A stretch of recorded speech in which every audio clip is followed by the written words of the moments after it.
perspective. So imagine you have a bowl of spaghetti and meatballs, and the tumor is the meatball, right? And you can take out the tumor, you can take out the meatball, right? But you still have all the spaghetti sauce, and those are additional cells that are left over that, because again, glioblastoma, it just infiltrates all different parts of your brain. Like you can't perfectly clear the spaghetti from all of the red sauce that's on it. So a way to think about glioblastoma is like that. Glioblastoma. Ever hear of it? Maybe not. But maybe you've heard of the names John MCain or Beau Biden, both of whom passed away from the deadly brain cancer. Amber Barbach, founder of the Glioblastoma Research Organization, joins the podcast to detail what exactly glioblastoma is, and she gives us insight into her own personal journey with experiencing the loss of her father to this type of brain cancer as well. So, let's do it. Too many days in the darkness without a glimpse of the light. Running tired and broken and scared, but I swear I'll never give up the fight. I see you broken and beat, head pulled down over your eyes. Every part of you wants to surrender, but darling, you were meant to survive. With every star. So how does glioblastoma differ from different tumors? Glioblastoma is the most common brain tumor, and it's a primary brain tumor, which means it starts in your brain, as opposed to like a metastatic tumor, which means it starts somewhere else in your body and then spreads to your brain. So typically when someone gets a brain tumor diagnosis, again, glioblastoma is the most common, and it's extremely, people say it's rare. It's really not that rare, and it's just a very rapid, quick growing, infiltrating brain cancer that just is very deadly. And it kind of just, it looks like little stars, and it has like tentacles, and it like spreads out through your brain like a little web. And so it's very challenging to treat. And, you know, I think there's a lot more of a focus on it now just because of like how like it's becoming more common. And again, like people say it's rare, and it's really not that rare. So it's just it's a rough cancer. Yeah. Well, do you think it's just becoming more common because more people are seeking medical treatment, or do you think it's becoming more common because there's more of it out there? I think, again, I can't speak for everyone, but I think most people do typically seek medical treatment because when you get diagnosed with a brain tumor, if you have like neurological symptoms going on, like sometimes you're getting seizures, really bad headaches, and typically becomes to the point where you need medical advice. So that's why you're going to seek medical treatment, in which then a lot of people do find that they have a brain tumor. But I think it's becoming just more commonly talked about because, again, like looking back 5 years ago when my dad had brain cancer and, you know, he started his whole journey, like there was no community, there was absolutely nothing going on. And that was the reason why I created the organization in the first place. And it's just, I think that's just, it's becoming more talked about, and it's becoming normalized to be able to talk about things that aren't necessarily as pleasant. And I think the numbers honestly are going up year after year. And it's just, it's a shame that it's becoming this much, it's, you know, it's a popular cancer. It's the number one primary brain tumor that people get diagnosed with. And it's just not enough funding. And that was what John MCain died, I believe, of. Yeah. In 2018. He got diagnosed, I think mid July 2017, and then he had passed about 13 months later. Then. Is that like kind of like the average time frame? Average is like 15 to 18 months, but again, it depends because like my dad was 6 months. I know people whose parents were in the hospital for like 2 weeks. Like it honestly just depends, but like a baseline average is like 15 to 18 months with treatment and standard of care. Oh, wow. Yeah. 6 months. Really rapid. That is. How was that? Was that, because I mean, I got to think maybe you go seek treatment for like, I mean, John MCain, he sought treatment for like a blood clot above his eye and then walked out, I guess, knowing he had like a terminal cancer. What was that experience like in your case? So I was living in Spain at the time, and the day that I left to Spain, my dad, or the day before, my dad was like, come take me to get an MRI. And I was like 21 at the time. And, you know, I'm like, okay, I'll drive you to get an MRI. I don't really know what an MRI is, to be totally honest. But I was like, sure. So I drive him there. I go home and I leave to Spain the next day because I was going to teach English to little kids in Madrid. And I guess like he found out then after the MRI that he had a brain tumor, but I didn't know anything until January of next year. So he was living with it for like 4 months and didn't tell me. And my parents didn't tell me because they were like, Amber's living abroad. She's having the time of her life in Spain. We don't want to take that away from her. Yeah. My parents do the same thing, by the way. They keep their health on the down low so much, and then it's not until like something happens or like they have to tell you till when they tell you. It was frustrating though, because again, it's like if they had told me, they knew I would have come home immediately, which I would have. And it's like this internal battle of like, I got to have an incredible time traveling and I'm super fortunate for that. But adversely, my dad had brain cancer. Like, so it's this weird internal battle that I'll never be able to change. Again, it is what it is. But I had, so then I was like, again, fast forward to January and I was in Spain with my friends and, it was a Sunday and I was having brunch and my mom calls me and she's like, can you talk? And like, my mom never calls me. It's never like, can you talk? Can you talk? Oh, geez. I was like, something is wrong. So I like go home and she's like, well, your dad has a brain tumor. And I was like, she's like, your dad has glioblastoma. I was like, what?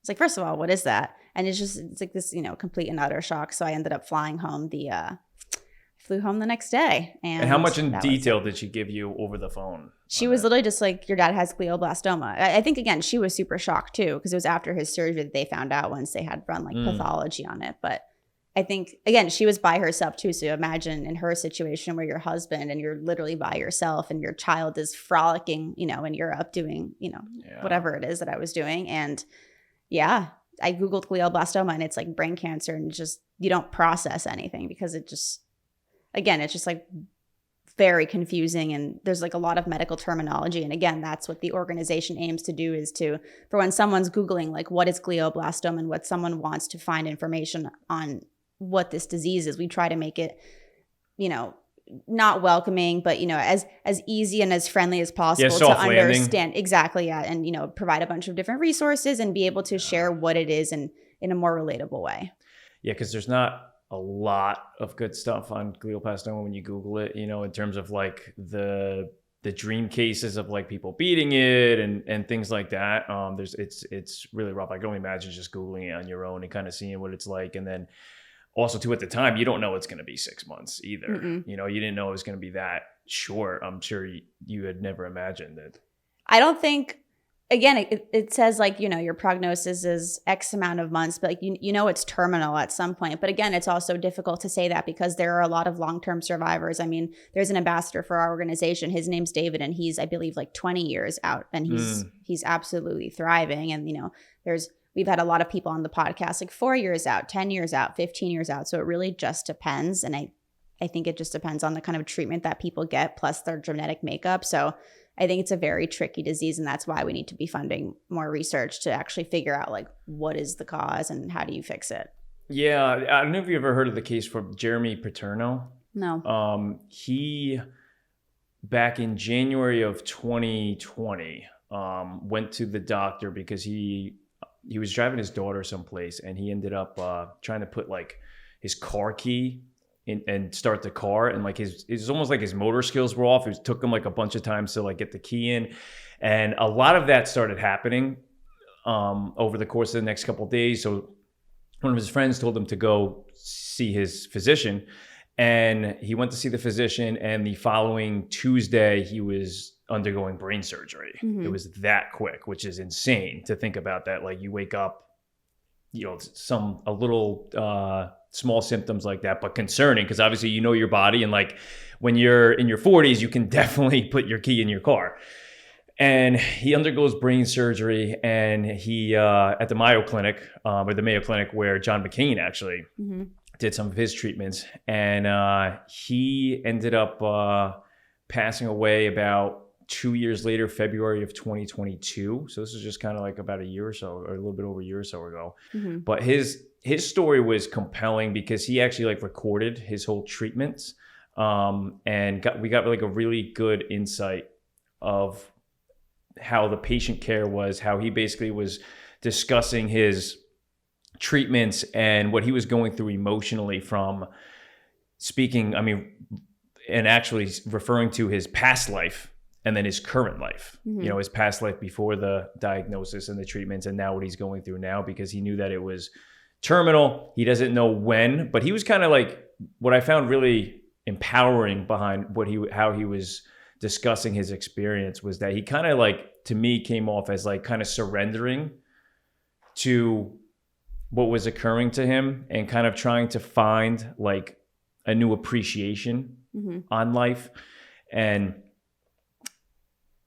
it was eye-opening to see him not take anything for granted anymore, but like also in the reverse, where he was finally living his life to really like genuinely being happy, recording videos with his wife and spending a lot of time with his family, but also seeing his family's support to him, which I think we don't really think about a lot. Like when somebody has a diagnosis that's terminal, or say something happens, but from a family's point of view, like not taking for granted the people we have in our lives, to where like, for example, he's taking on this whole new perspective, but his family also taking on a whole new perspective, which he didn't really get into in any of his YouTube videos, but I kind of picked up on that he glanced over, of like his wife, his family, his daughters, and what you were talking about too before. All of a sudden it's 6 months later, and you kind of, I'm sure, start rethinking of the previous times of like,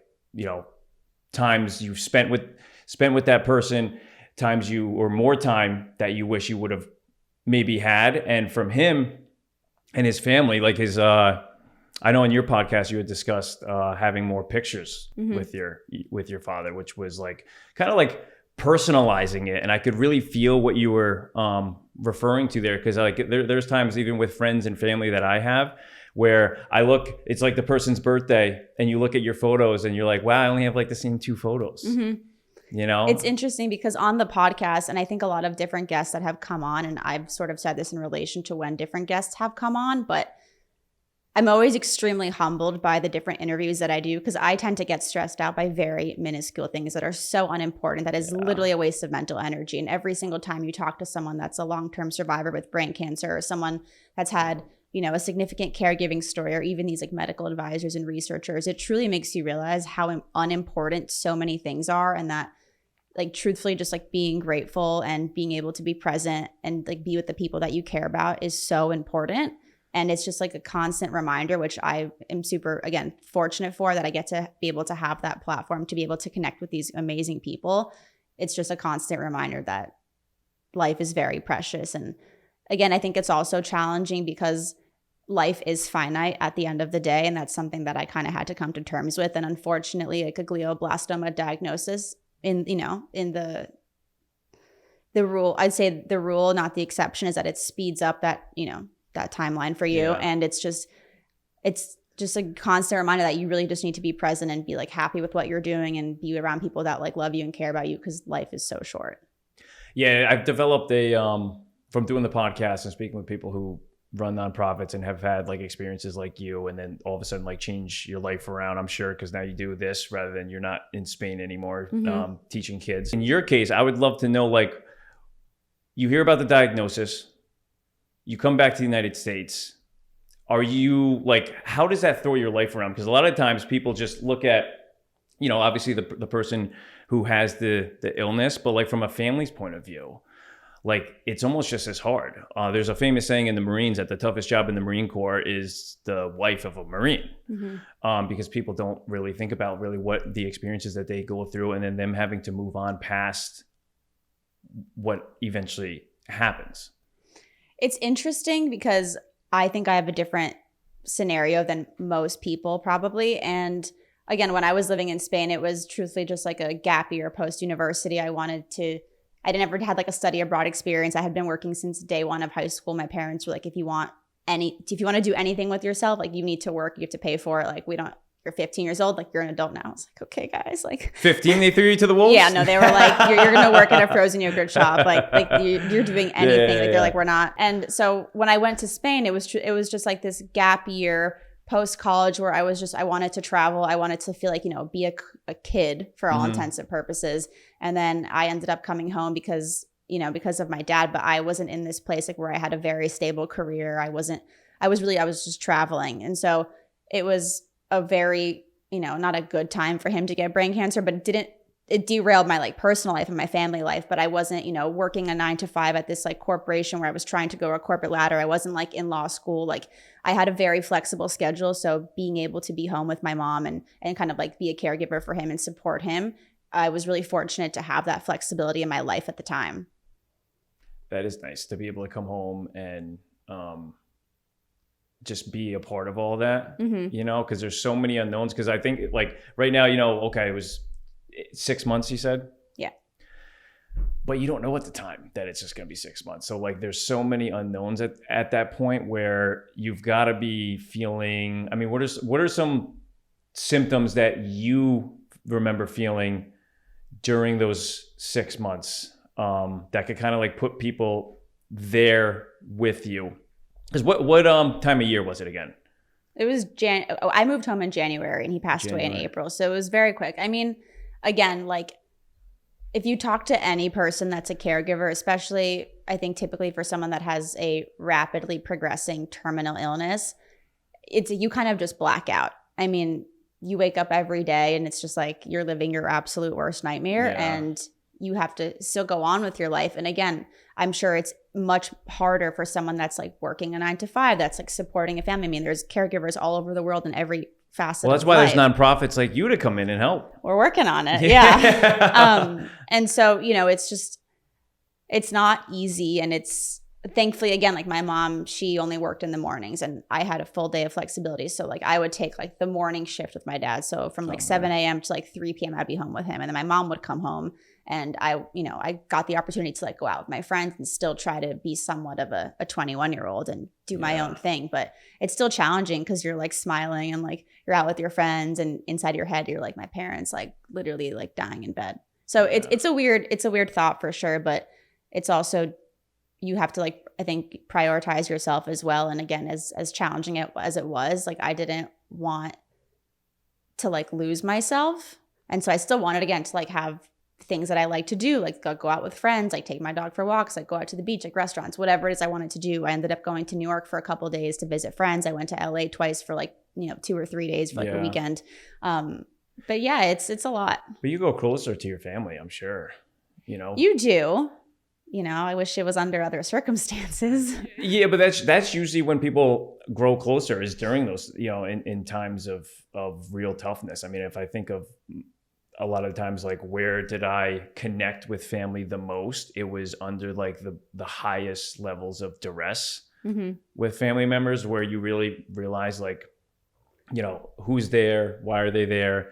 And I mean, it's hard to create those like lasting connections with family members like in happy times, because everyone's it's whatever. It's like during those times you really, really know, damn, like that person is willing to do X, Y, and Z for me, But it's also challenging though, because again, like imagine, yes, you can build these connections, but it's also incredibly frustrating because, okay, put yourself in my situation, like me, my mom, my dad, only child. We didn't even have, I think we had just gotten our puppy, which was like 3 weeks before he passed away. But like you're stuck in this house all the time and one person cannot leave their bed and you're 2 tiny women in this situation and trying to get things done, which typically like the man of the house would do. And so it's like trying to do this thing that you're struggling to do and you're like butting heads because you're constantly with someone there was extremely, especially for my mom as well. I mean, like she would leave to work and she'd come back. Like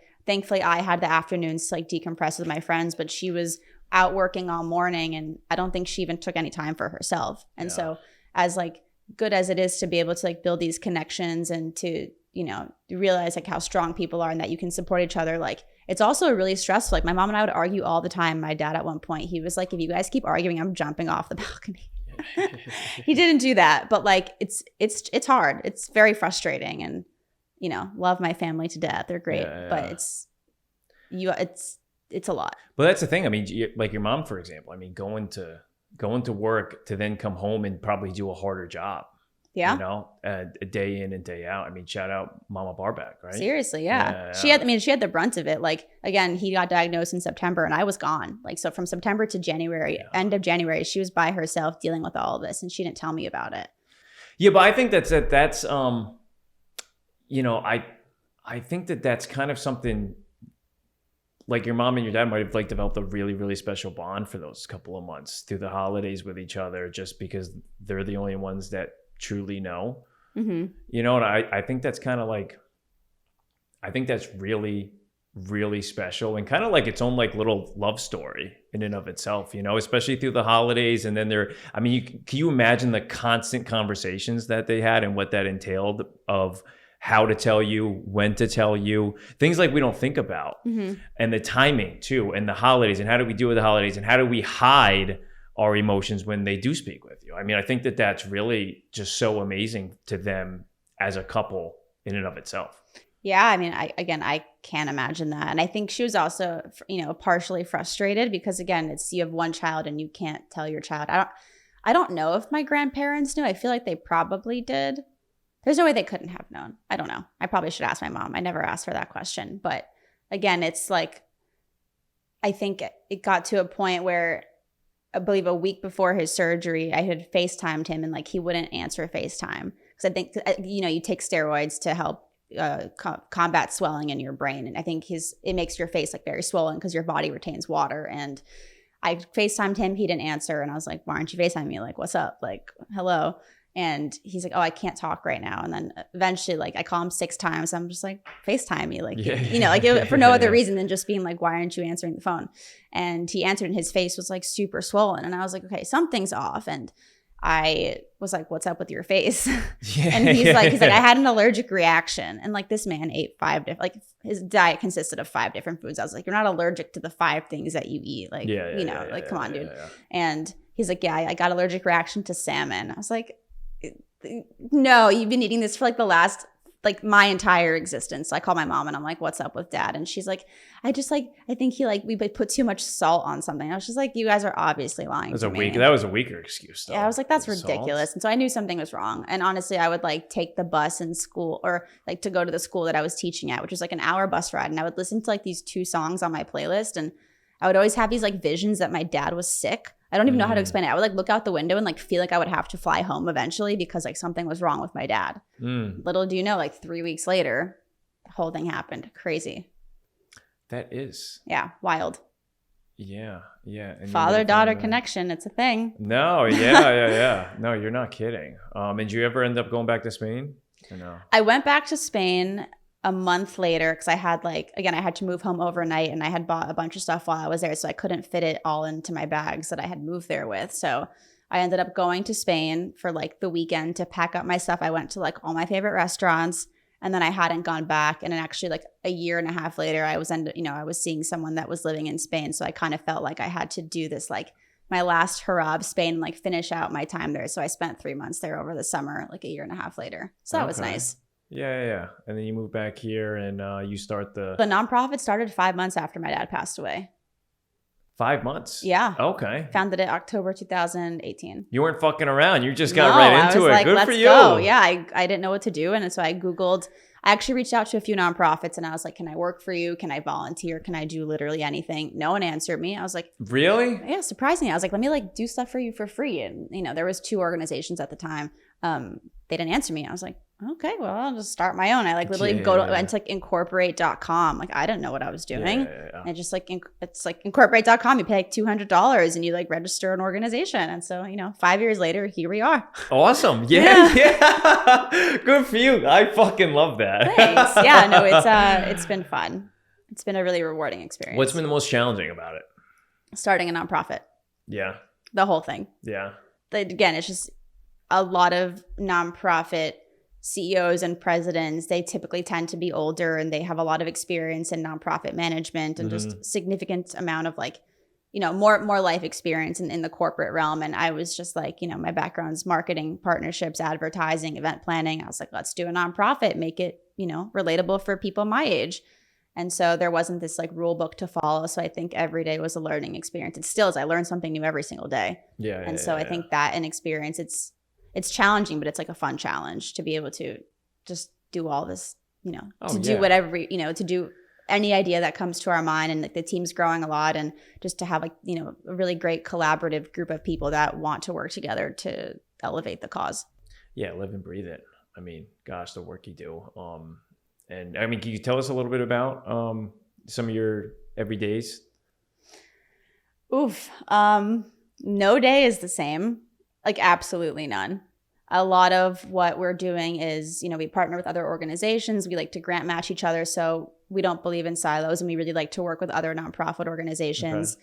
So we part of the day is spent communicating with them. We work with other pharma and biotech companies, trying to elevate the cause. Podcast is a recent thing that happens about twice a year. So we're in the middle of recording the mini series, and that is already live. What else? We have weekly calls. I have weekly calls with my PR and social media team. We've got a new business development director, and we're working on establishing partnerships. We're working on a fundraiser in Miami for padel players, which is happening February 3rd. We're doing a summit in Miami next November. So there's a lot of new stuff that's coming about now. So truthfully, every single day is different. That's awesome. And we are a small team, so we're trying to do like as many things as we can within our... It's usually like that. Yeah. You're looking at a small team here on the podcast too. I couldn't tell. Yeah. You know how it is. Yeah. No, it's tough. I mean, and fundraising has got to be difficult too, especially with like when the people don't realize when economies start going downwards, the very, very first, I'd say, institution that starts to get drained from money is typically nonprofits, because people look at their expenses and go, what do I absolutely not need to be putting out anymore? And typically it's like their donations to organizations, which end up obviously being nonprofit. So like I can only imagine kind of like dipping into a little economic downturn, how that's played, and having to push kind of through that, just like a lot of businesses have to push through with people maybe pulling back a little bit. How is fundraising? How are you? Have you found any niches? Is it, if it's online, if it's like organizing events? Mm-hmm. So for us, we've actually never done any in-person event. We're 5 years in. We haven't done any in-person event. Yeah. So all of our fundraising strategy has been digital, and it's just because of us putting our name out there and creating these online initiatives. We've been fortunately able to fundraise, and it's challenging because as a nonprofit that's a public organization, you're fully dependent on the public for your fundraising. So I can't choose when Joe in Alabama decides to donate me, or like, anywhere else. It's truly just like our hope is that we continue establishing, these initiatives and efforts, and hope that we will be able to raise funds, which we successfully have so far. We raised about $1.3 million just through social media, and on our online presence, which is great. We did a virtual 5K this past September, which raised $80,000. So we had 485 attendees from all over the world, and they did their own fundraising for the event. So now we're kind of starting to look at, as we're growing and looking into like, Q1, Q2 of next year, we're trying to establish different initiatives, bring in different organizations, work on different brand partnerships. So we're trying to expand more and, thinking of more of a business mindset to grow the organization. And as incredible as it's been to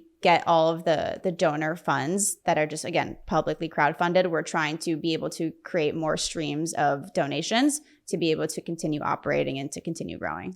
I need to take some notes from you if you're over $1 million already, because I spent probably 3 or 4 months trying to fundraise myself through just social media, nothing in person. I'm more of an in-person type of person as well to try to fundraise, but other people have to be part of that in-person event in order for it to work. And it's hard, because you're putting all your eggs in one basket for in-person events. And that's why I haven't done it. Yeah, I know. And they can work out, but then there's also a high cost of doing it. So you're hoping for a return on it. You put together a dinner or something and have people come. But if they don't come, you've been advertising for it for maybe a month, 2 months to put all this together. And then if you don't end up walking away with a lot to be able to put then towards research and things, what do your fundraisers eventually go to?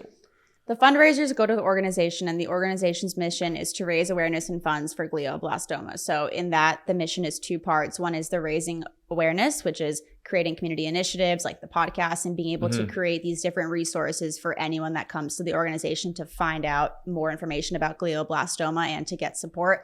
And on the other side of that, it's the, raising funds to donate to doctors and researchers around the world that are doing glioblastoma research projects. So it's like a twofold mission. Is there a lot of research being done? A ton of research. Yeah. There's a lot of research being done. I think now more than, as opposed to 5 years ago when I first started the organization. It takes a long time to see results from the research because research, it's significantly lacking funding. I mean, to put it into perspective, this is not on the research side, but in the clinical and treatment side of it. It's one machine for proton radiation therapy. Essentially, there's a radiation machine and that can radiate your entire body. In this case, it would radiate your entire brain. Proton machine is where it pinpoints the tumor in your body and it radiates like that one specific point. And if you're someone that's doing like proton radiation therapy, there is less damage done to the surrounding area because it's so targeted. And so again, just to put into perspective, one of the largest institutions in the entire United States, they have raised, I'd say roughly like $50 million in their existence. And one proton radiation machine costs $50 million. Oh, wow. So it's a lot of $50 million. Yeah, it's crazy. And so that, that shows that just as much as research is advancing and a lot of things are happening, but there's just so much more money needs to go into it. I mean, you look at something like Susan G. Komen and breast cancer, they raised $3 billion. So it's long way to go, but we're getting there slowly, but yeah. Yeah, I can only imagine how much freaking goes into that fundraising, man, too, for all of that. That is years and years. And the I don't want to say that it's a good thing. It's awful. I say it's like a double-edged, I don't want to say it's a double-edged sword, but I'd say a little something that's good that comes out of something bad is something that like someone like John McCain, who ends up passing away from it, it grabs attention of people. When there's a headline name of someone who eventually, like Magic Johnson, when he got HIV, people go, holy shit, well, what is it? They start getting educated on it, who it affects. And then they start thinking, oh, well, if it could happen to them, it could definitely happen to me. Yeah. Kind of like a silver lining. I guess that's what I was, looking for. It's super unfortunate. I actually was fortunate enough to have the McCain family on my podcast. I had Megan and her brother, Jimmy, and, their name and, being a McCain family, like they have brought a lot of attention to it. And it's, it's incredibly unfortunate they lost their father, but it's something we were able to connect about. And they've brought a lot of awareness to the initiative. And, we're thankful that they're partners of our organization, that they've been on the podcast. And, it's glioblastoma, something that doesn't get a lot of attention unless it happens to you. No matter if you're someone famous, no matter if you're just,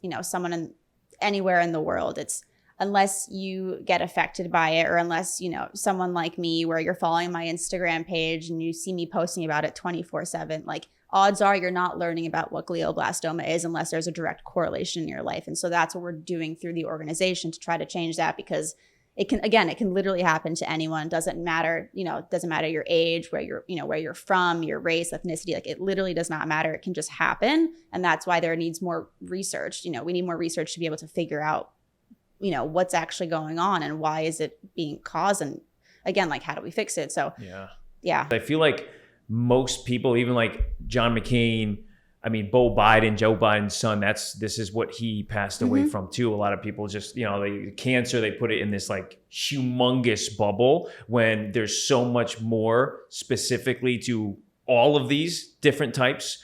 And it's not something either that generally, I think, maybe you can correct me on this if I'm wrong, that you can go back and pinpoint and go, well, that's the reason why I got it. Like people working on construction sites or anything like that eventually develop maybe like lung cancer from breathing in all of the dust over time, maybe without wearing a mask. It's not something like that where you can go back and pinpoint it to. There's a lot of like hypotheticals. Yeah. There was an article at the Phillies that there was turf that was causing brain cancer. And then there was controversial articles that came out saying like, yes, it is causing an adverse. There was articles that came out saying like, no, it didn't cause brain cancer. And some people say that like phones cause brain cancer. There's no actual science backing that right now. There's some causes that say like genetic might be a factor, but there's no actual research being done. And I think unless you have the funding to be able to support all those like hypotheses, like there's no answer. Yeah, and in Beau Biden's case, when he was deployed. This is what they say, or that this is what his family says, that it was because of the toxic waste that they were burning in Iraq. Like if if they're leaving like a site and they're burning things, that's what he got it from. But like it's obviously very hard to speculate and pinpoint it unless obviously like an entire, like in his case, if he was out there and like his entire troop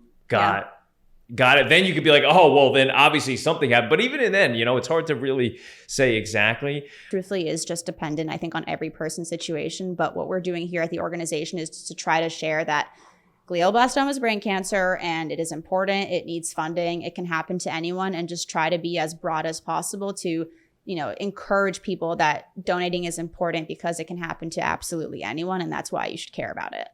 And how many people does it affect, like a yearly? About like roughly, I'd say like a little less than 15,000 Americans. I don't have the global statistics, but again, those are also reported cases. There are probably a lot of different cases where people haven't gotten diagnosed. So it's an increasing number for sure.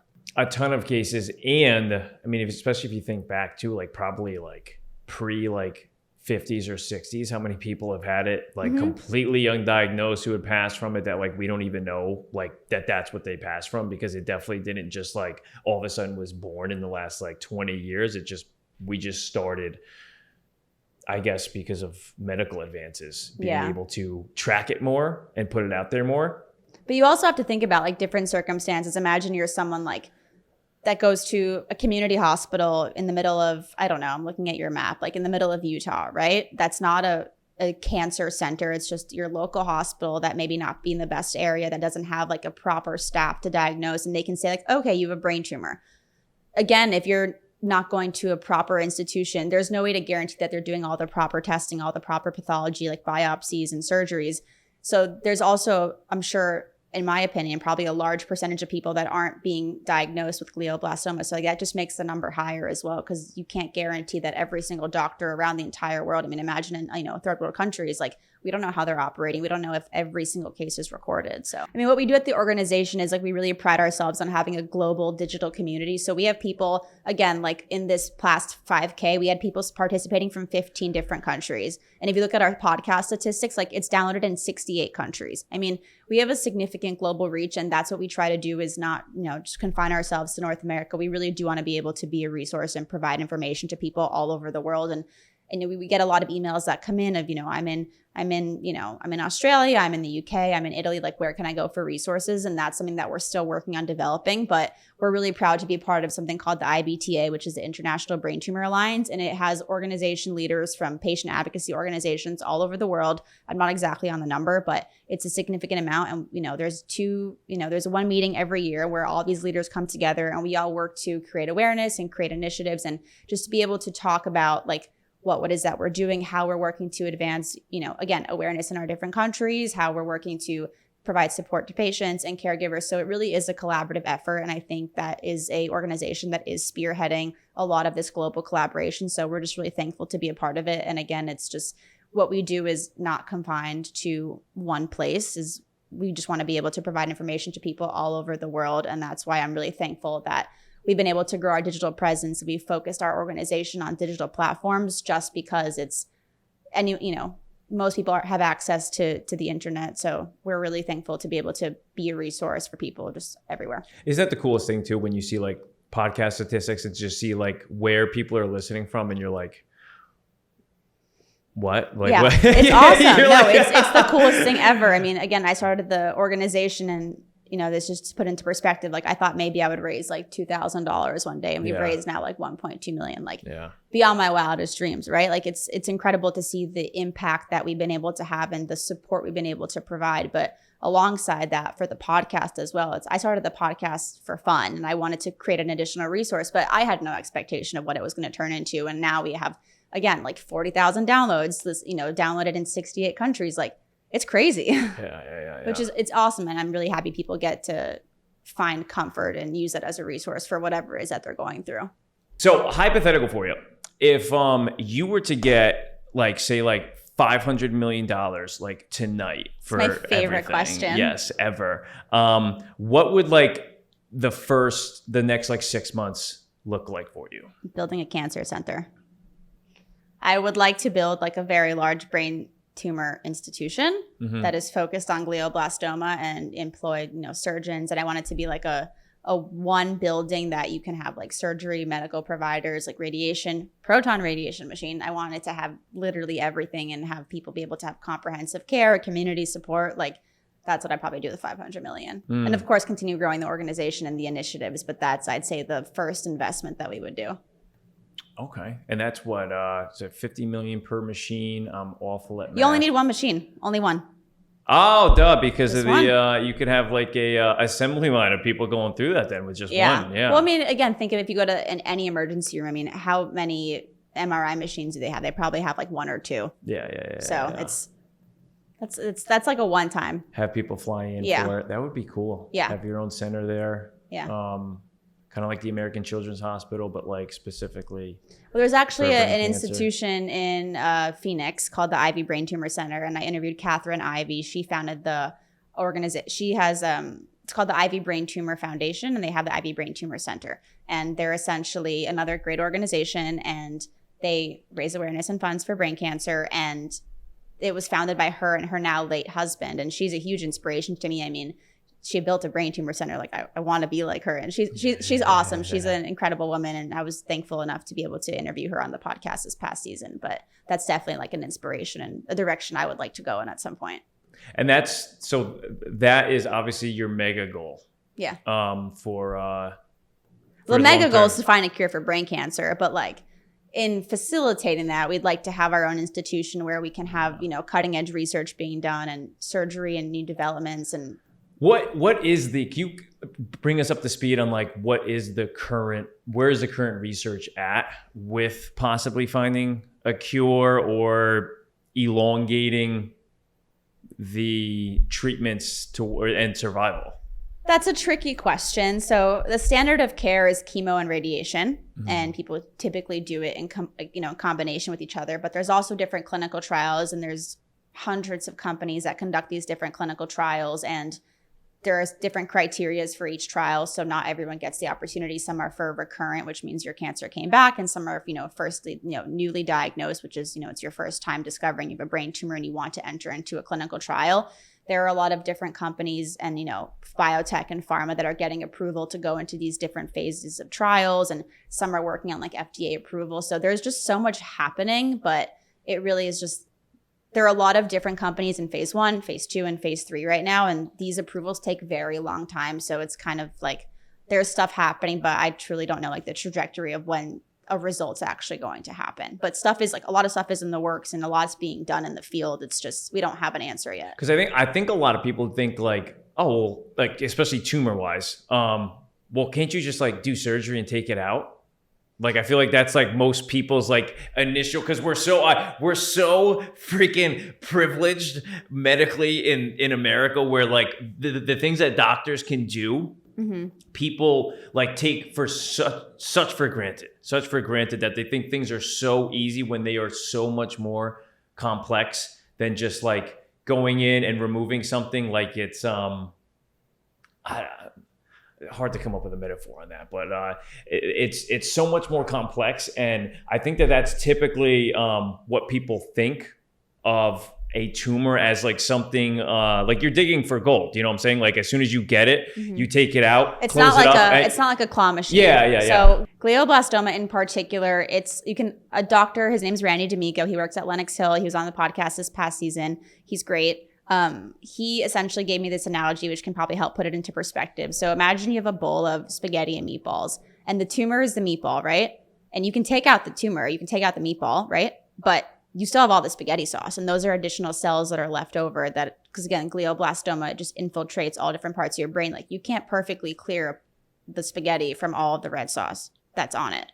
So a way to think about glioblastoma is like that. And that was a great analogy for me. And I think it helps put it into perspective that, there's a lot of residual cells and stuff on a scientific level that I don't have the medical capacity to talk about, but it makes it more complex than just like taking something out and then like, okay, like wipe our hands, it's clean, it's done. And again, the brain is also hard because there are different parts of your brain that have different functions. And so there are certain areas of the brain that can't be operated on. And there's some parts of the brain that you can only operate so much. So it really is just a very challenging thing, especially because it's in your brain, which is your central nervous system. It's not like I have a tumor popping out of my arm and, like you can probably, again, I don't know arm surgery, right? But I would imagine that it's easier just to, take that off or cut off your arm, right? You can't, your brain, your brain is in charge of your entire body. So you have to be so careful and particular about what you're doing. And so we're talking about the $500 million. Hopefully that comes your way. Hopefully. I'm praying for you. Thank you. If anyone is listening who has $500 million to spare, guys, send it our way. Consider it. Yeah. But what's the next steps for you guys in like the immediate future? It's like in the next year or so in terms of research, funding, and patient health. We're launching 2 new research projects hopefully in the next couple of months. We have our virtual 5K, which is happening December 26th. People can go on our website, gbmresearch.org, and check it out that way and sign up and register. It's $35 and you can do your own fundraising.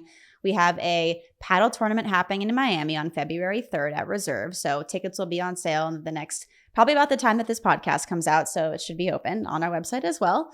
We are doing a panel at the Edition Hotel in New York for May, which is Brain Cancer Awareness Month. Tickets are not on sale yet. And then we have a summit, a glioblastoma summit, which is going to be in November of 2024. So we're really excited to get community members and just honestly being able to, for anyone to just check out the organization, follow us on social media, which is like at Glioblastoma Research. People can get involved that way and sort of just check out what we're doing. Because again, awareness is the first step in what we're doing. So any effort really helps.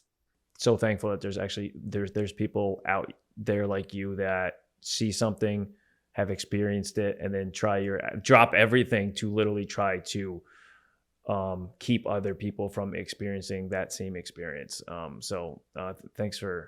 Thank you for all your work out there. Yeah. Thanks for having me on the show to share, with you more about what we're doing and your followers as well. So yeah, it was nice to be able to share more about the organization, and hopefully, you guys will get involved. I expect to see you at our events in Miami next year for sure.